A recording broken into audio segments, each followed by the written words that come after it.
René Carmi, un hacker sous l'occupation, documentaire de Yousser Youssef, lauréate du concours Graines de Doc, dont Public Sénat est partenaire, un film qui amène à se poser pas mal de questions à la fois sur le passé et sur notre avenir. Avec nous pour en parler aujourd'hui, Yousser Youssef, donc bienvenue à vous. Vous êtes la réalisatrice de ce documentaire et je le disais, lauréate du concours Graines de Doc. Loïc Hervé, bienvenue à vous également. Vous êtes sénateur centriste de la Haute-Savoie, membre de la CNIL, la Commission nationale de l'informatique et des libertés.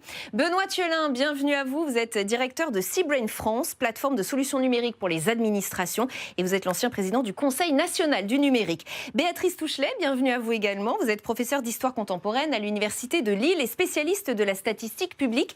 Merci à tous les quatre d'être ici. Prolongeons peut-être d'abord cette réflexion sur ce passé trouble de René Carmi. Yousser Youssef, dans ce film, vous pointez les ambiguïtés du personnage, mais on en sort quand même avec, j'ai envie de dire, une image assez positive de René Carmi. Est-ce que c'est votre intime conviction à l'issue de ce film ?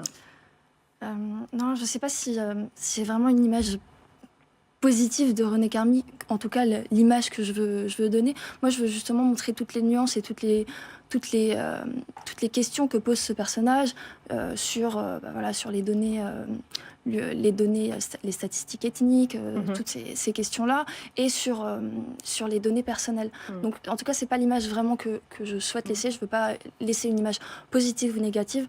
Je veux surtout qu'on se pose des questions à la fin de ce documentaire. Béatrice Touchelet, pour en revenir quand même sur ce personnage trouble de René Carmi, est-ce qu'il ferait partie de ce qu'on a appelé ensuite les vichisto-résistants, c'est-à-dire ces personnes un peu troubles, d'abord proches de Vichy, puis résistantes, un peu par opportunisme?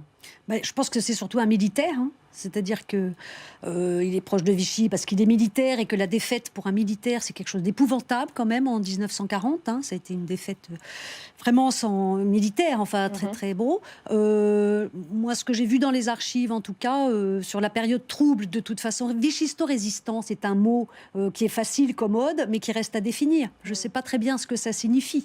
A priori, Pétain, non, n'est pas résistant. Il est vichisto, c'est sûr. Carmi, vichisto-résistant, il est résistant, c'est sûr, ça, bon, voilà. Il est resté à une position qui est une position officielle, donc il est resté, voilà, il n'est pas parti. Donc je ne peux pas vous en dire plus parce que ce type de mot, à mon avis, n'a pas de qualificatif, n'a pas tellement de sens. Loïc Hervé, quelle impression il vous laisse, ce personnage, à l'issue de ce documentaire? René Carmi, est-ce qu'on peut imaginer que c'était un opportuniste, un carriériste, un ambitieux, sans finalement une idéologie fixe? Je crois qu'il était à l'image de beaucoup d'hommes et de femmes de son époque, et que l'analyse qu'on fait aujourd'hui est forcément une analyse a posteriori d'une époque extrêmement compliquée. Songez par exemple que tous les hauts fonctionnaires et les magistrats de France ont prêté serment au maréchal Pétain dès le début du régime, et que certains d'entre eux, peu nombreux, ont eu un parcours très honorable dans la résistance ensuite. L'engagement d'un certain nombre de communistes s'est fait après la rupture du pacte germano-soviétique. Donc, quelle a été leur attitude avant? Donc, faisons très attention à ne pas, après la guerre, bien après la guerre, à classer les gens dans des cases définitives, des bons et des méchants. Parfois, le parcours a été beaucoup plus compliqué. Moi, je suis d'une famille d'industriels de la Haute-Savoie. Vous pouvez imaginer que des personnes étaient à la fois dans des entreprises qui étaient réquisitionnées par l'armée allemande pour les besoins de la guerre et pour les besoins de l'industrie allemande, quand bien même ces chefs d'entreprise, bien que leurs entreprises aient été réquisitionnées, étaient par ailleurs acteurs de faits de résistance importants. Et je pense notamment à la question de l'âge, puisque faut aussi regarder à quel âge a René Carmi à cette époque-là, et aussi de personnes qui ont une vie en France, parfois une vie de famille, qui fait que les apparences d'une part et la réalité, la résistance d'autre part, peuvent se trouver de manière se heurter l'une et l'autre. Donc c'est très difficile de décerner bien après des brevets de vertu, si vous voulez. Et puis on voit dans ce documentaire que c'était un passionné par sa science, un technicien de génie, j'ai envie de dire, Benoît Thielin. Oui, je pense que c'est un visionnaire, très clairement. Ensuite, le malheur pour lui et un peu pour nous, évidemment, c'est que la vision qu'il a eue, absolument géniale, qui d'ailleurs est assez antérieure, parce que dès les années 30, en fait, il se passionne pour ça, il va en Angleterre, on pense même, vous le dites pas, parce que vous n'avez pas pu tout résumer dans ce brillant documentaire, documentaire, mais il a probablement des contacts avec les services secrets britanniques. Donc il y a tout un certain nombre de questions qui se posent autour de ce personnage, et qui effectivement est un personnage qui est un peu à l'image de ces hauts fonctionnaires, dont un certain nombre se sont perdus dans le maréchalisme et quelquefois dans la collaboration, dont un certain nombre, après avoir hésité pendant longtemps, et il n'y en a pas des moindres, hein, on se souvient des débats sur François Mitterrand, qui est typique en fait de ses parcours, hein, et puis qu'à un moment donné, embraye dans la résistance. Voilà. Alors ensuite, c'est pas parce que c'est un visionnaire génial que l'on n'a pas le sentiment, et je trouve que vous le retranscrivez très bien dans ce documentaire, qu'il a aussi joué les apprentis sorciers.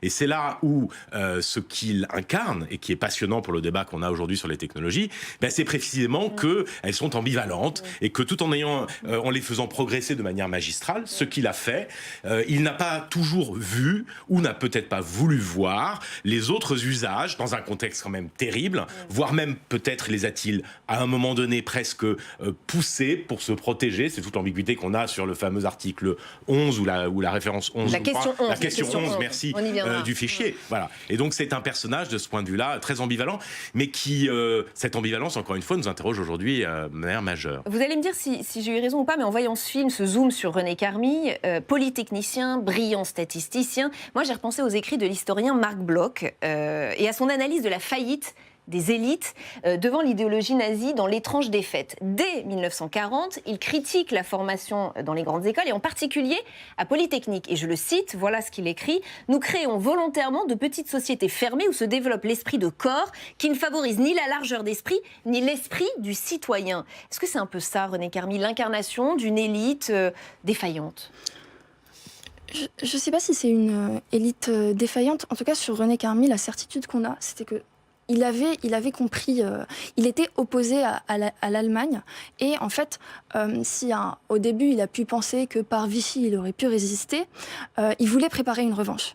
Et c'est ça qu'on appelle les vichistorésistants. C'est des personnes qui, en partie, pensent que par Vichy, ils vont pouvoir résister, jusqu'à progressivement se rendre compte que c'est impossible. Et on le voit avec le revirement de 42. Et par rapport, à cette élite fermée, on attend d'une élite qu'elle anticipe, qu'elle pense aussi peut-être à notre place ce qui est bien, ce qui est mal. Non, mais il y a la défaite. Il y a la défaite, et du coup, face à la défaite, c'est depuis... Il y a une espèce de revanche aussi sur 36, c'est-à-dire le Front populaire. Vous avez des gens qui... Alors, d'accord, ils votent, ils votent les pleins pouvoirs à Pétain, en grande majorité, bien, mais il y en a quand même qui s'en vont sur le Massilia. Il y en a qui s'en vont de l'autre côté de la Manche, ou en Afrique du Nord. Il y a des gens qui résistent, qui font partie de ce qu'on appelle l'élite, et d'autres qui ne font pas partie de ce qu'on appelle l'élite. Une partie de l'élite des années 30, justement, dans l'entourage de Carmy, qui veut absolument développer justement ces affaires de chiffres, de mécanographie. Une partie de cette élite-là va résister aussi, et une autre va considérer que Vichy offre tous les moyens, tous les pouvoirs possibles pour justement rendre tout à fait effectifs les réformes qu'il souhaitait. C'est la période aussi technocratique où justement, avec Vichy, on peut développer les grandes institutions qui restent en partie après la guerre. Oui, c'est ça, je pense qu'il y a...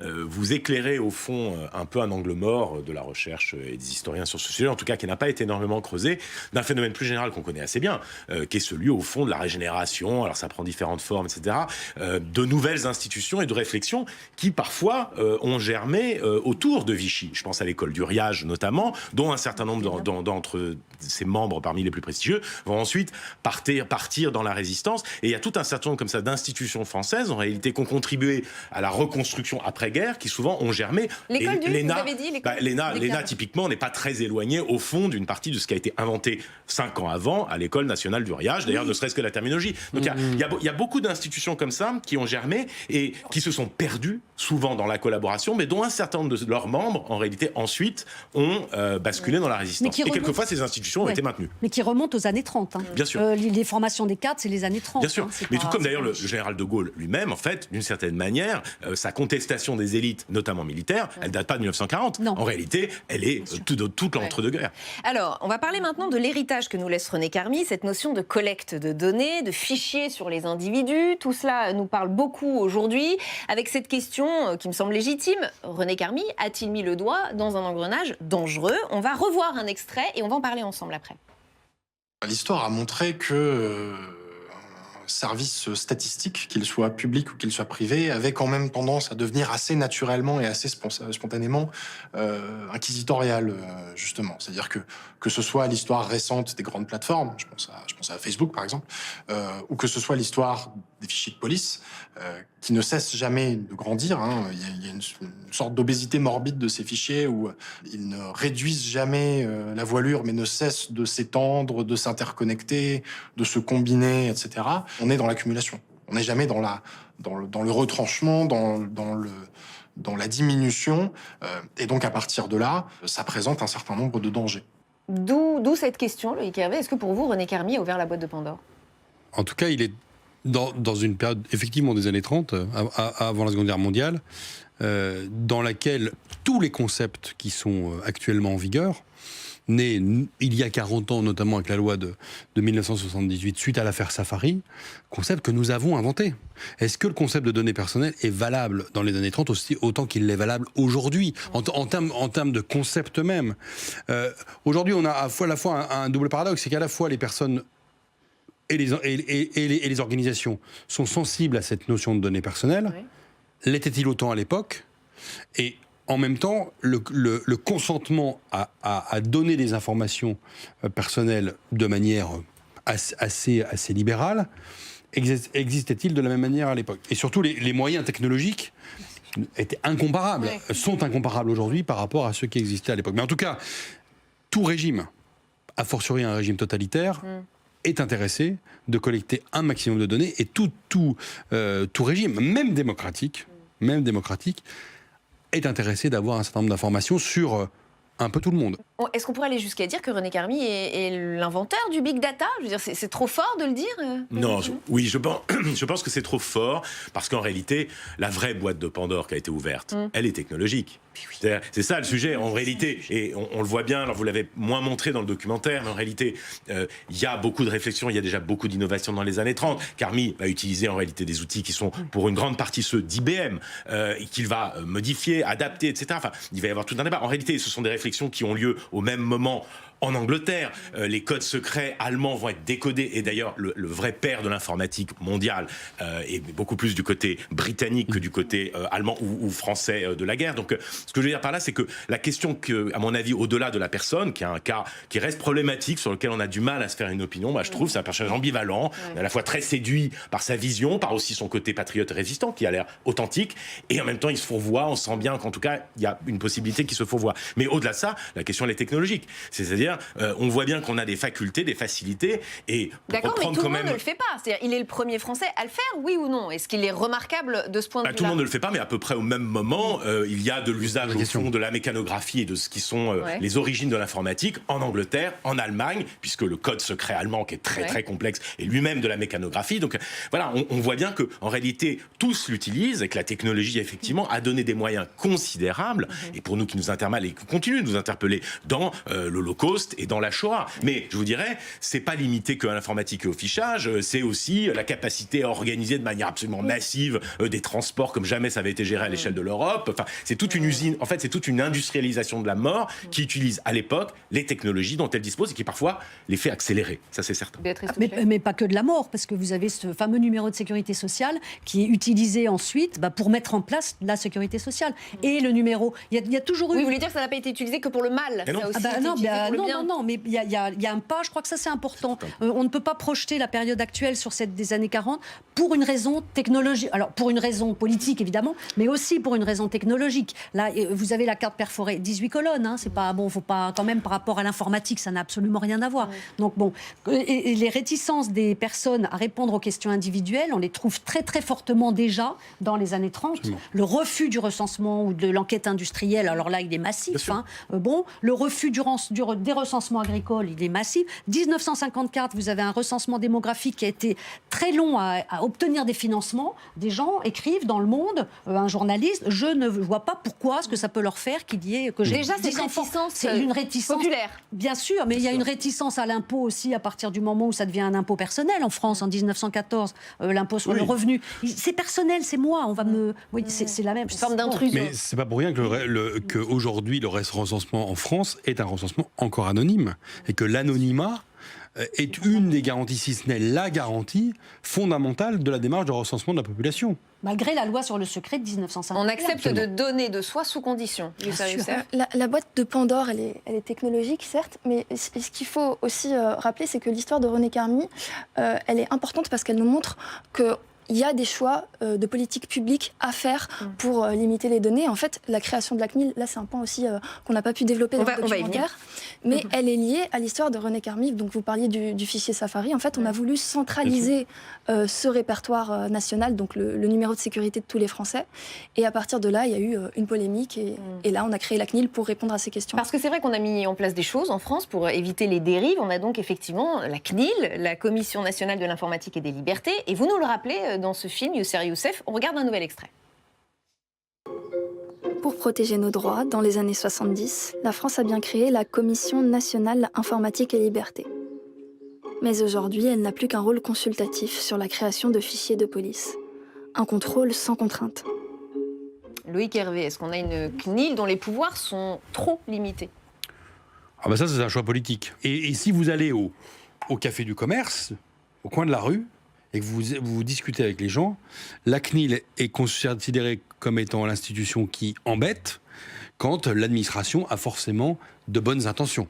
Bref, je le dis parce que je suis membre de cette institution depuis 7 ans. C'est une petite institution en comparaison de l'équivalent en Grande-Bretagne ou en Allemagne. C'est un peu plus de 200 collaborateurs.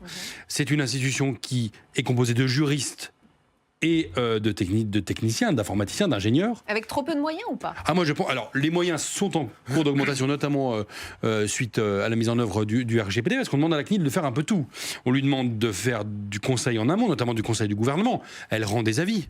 Elle peut aussi donner des sanctions. Et on lui demande de faire de plus en plus d'accompagnement auprès des entreprises, auprès de ceux qui innovent, auprès des associations, auprès des collectivités locales. Et ce travail d'accompagnement, c'est un travail qui est extrêmement lourd et chronophage dans les missions d'une institution. Le RGPD a énormément changé le rapport à la donnée, puisqu'en fait, quelque part, dans une logique beaucoup plus anglo-saxonne que romano-germanique, on va dire, beaucoup plus anglo-saxonne, on a finalement une logique où chaque institution devient sa propre CNIL. C'est à chaque entreprise de faire en sorte de veiller de la vigilance, en interne. de l'autovigilance. Ce qui n'était pas le cas avant avec le régime d'autorisation et de déclaration, qui était un régime très français. Et maintenant, avec ce régime européen, qui est un régime très protecteur en termes de données, avec évidemment toujours la possibilité pour la CNIL de donner des sanctions, mais une espèce de forme de responsabilisation à ces enjeux de protection des données. Est-ce que ça veut dire qu'on a suffisamment de garde-fous ? Oui ou non, Benoît Thiolin ? Non, je ne le crois pas. Non, je ne le crois pas, mais pour des raisons d'ailleurs qu'on pressent un petit peu dans le... Et ce que vous disiez tout à l'heure est très juste, et que vous disiez dans votre documentaire également. C'est-à-dire qu'on est face à des choix en réalité. C'est-à-dire que les technologies nous donnent des moyens absolument considérables, parfois dont on ne mesure pas les conséquences. Et là-dessus, eh bien, c'est à nous de décider collectivement l'usage que l'on en fera. Et c'est très important de réfléchir à ça, parce que ces facultés, en fait, elles ne cessent d'augmenter, de se moderniser, d'innover. Parfois d'ailleurs, en changeant un peu les termes du débat. Typiquement, celui qui s'est beaucoup construit dans les années 70, avec en toile de fond, en réalité, parmi les exemples, et puis la Seconde Guerre mondiale et ces énormes dérives, mais qui était énormément lié et qui visait énormément, par exemple, les puissances publiques. Ça a été quand même ça, l'énorme enjeu.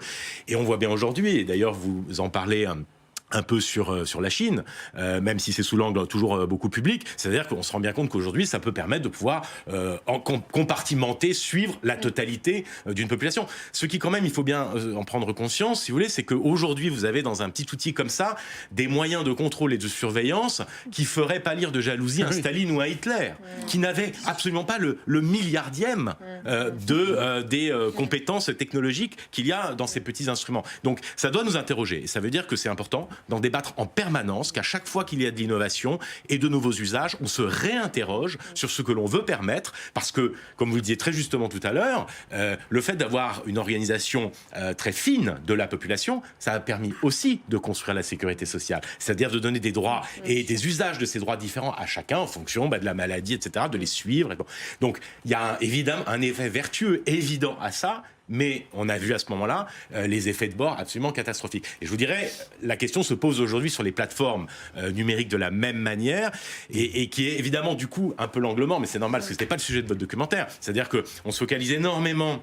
Je vous dirais, ça, c'est un traumatisme lié à la Seconde Guerre mondiale, et ça l'explique très bien. C'est-à-dire que ce traumatisme fait que la population est très aux aguets, d'une certaine manière, sur les usages, souvent d'ailleurs pas très modernes, ou en tout cas pas aussi modernes évidemment que ne le sont ceux des grandes plateformes américaines, l'usage donc par la puissance publique et notamment la police. Et elle se méfie moins des usages par les GAFA, alors que c'est probablement... Pour moi, c'est une évidence. Alors attention, je ne dis pas ça pour dire qu'il faut laisser la police faire ce qu'elle veut. Bien sûr que non. Et on a vu aux États-Unis qu'il y avait des services de renseignement qui étaient très puissants. Mais il va falloir quand même qu'on se pose beaucoup la question des usages des plateformes qui sont 1 million de fois plus puissants.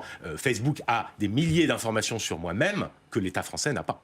Béatrice Touchelet. Oui, moi je pense que c'est, comme vous dites, c'est un choix politique. C'est-à-dire que le danger, à l'heure actuelle, enfin le danger quand même, le manque de vigilance, c'est plus à l'égard du ministère de l'Intérieur et des forces de police. Là, la CNIL, la CNIL, c'est une institution publique. Donc, bon, et c'est vrai que l'opinion est un peu perdue. Enfin, je suis pas très sûre. Moi, je serais au Café du Commerce, je dirais la CNIL doit avoir des moyens, beaucoup plus que ça, parce qu'elle n'en a. Enfin, je sais pas quel café vous pensez, mais bon, bref, parce que je crois que dans l'opinion, il y a une demande de défense aussi par rapport aussi à des institutions privées, parce que vous dites les GAFA, bien sûr, mais il y a aussi toutes les entreprises privées, quelles qu'elles soient. Qui ont aussi des données sur nous. Qui ont des données. Vous recevez maintenant votre note de restaurant par Internet, et toute la famille peut voir ce que vous avez mangé hier. Enfin, c'est complètement... Et du coup, ces informations-là, on ne sait pas dans quelle mesure elles peuvent ensuite être conservées ou pas. Là, je crois que René Carmille, on en est très très loin. Enfin, c'est pas bon. Alors Loïc Hervé, le projet de loi de finances pour 2020 est dans son article 57, alors que Gérald Darmanin était à l'époque ministre du Budget, prévoit que l'administration fiscale peut aller sur les réseaux sociaux, capter, chaluter les données rendues publiques par les personnes à des fins d'enquête fiscale. C'est donc une évolution, une espèce de croisée des chemins de la question de la puissance publique qui a été évoquée à l'instant, et aussi des grandes plateformes. Moi, je crois que le grand enjeu qui est devant nous... Mais ça, vous le condamnez ou pas? Ça, vous le regrettez? Moi, je l'ai combattu, mais j'étais bien seul pour le combattre ici, parce que le Sénat l'a voté.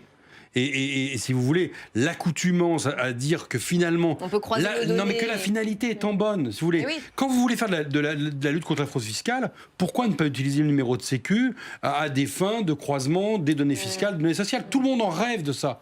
Et donc ça, c'est un vrai sujet. Moi, je crois qu'une des réponses qui est essentielle, c'est le fait d'apprendre dans notre pays une forme d'hygiène numérique. C'est-à-dire que c'est la responsabilité individuelle de chacun d'entre nous. On donne moins d'infos sur nous ? La CNIL, vous allez sur le site de la CNIL, vous aurez toutes les trucs et astuces à savoir pour que dans votre smartphone qui est dans votre poche, vous puissiez désactiver un certain nombre d'éléments de traçage qui sont extrêmement puissants, dont vous n'avez même pas conscience. C'est vrai que vous en avez conscience et que vous l'avez intégré, c'est que vous ne le savez même pas. Et donc, c'est possible, simplement ça demande un petit effort et un apprentissage. Oui, il y a une hygiène personnelle à avoir, mais après, pas que des solutions personnelles. On souhaite aussi que l'État participe, empêche ces plateformes. Non, mais c'est intéressant, dans votre génération, par exemple, pardon de prendre en exemple votre âge, mais peut-être que les jeunes n'ont pas conscience du nombre de données personnelles qu'ils donnent, notamment à ces plateformes, par exemple. Oui, on donne de façon permanente des données personnelles. Moi, Facebook, c'est probablement ma religion, mon orientation politique, sans que j'ai besoin d'écrire que j'ai telle religion ou que j'ai telle... C'est ça qui est encore plus inquiétant, parce qu'à la limite, à l'époque de Carmi, on cochait des cases, on demandait aux gens de se déclarer. Là, vous n'avez pas besoin. Si je prends un exemple tout bête, c'est par exemple Netflix. Beaucoup ont un compte Netflix. Et en fait, Netflix va vous conseiller, selon votre profil, des vignettes différentes de films. Donc si votre couleur de peau est noire, on va vous conseiller des films où on va vous conseiller le même film, mais avec des personnages noirs.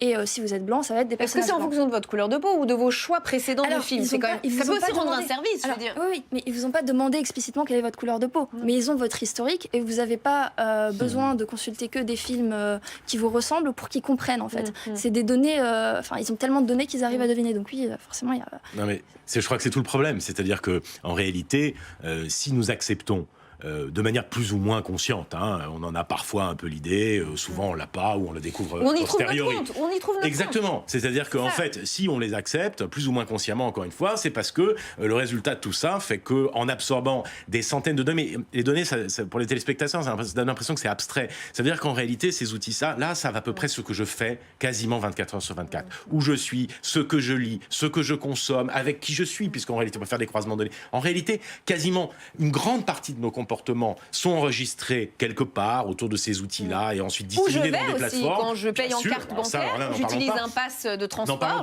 Et qu'en plus, ces données, comme elles sont souvent, contrairement d'ailleurs au débat qu'il y a eu dans le documentaire, c'est-à-dire est-ce qu'il y a un fichier unique ou est-ce qu'il y a des fichiers par type d'usage, en réalité, dans ces plateformes, ces fichiers et ces usages sont complètement croisés. Donc on n'a pas besoin de faire une liste nominative des 70 millions de Français, ou 67, je ne sais plus.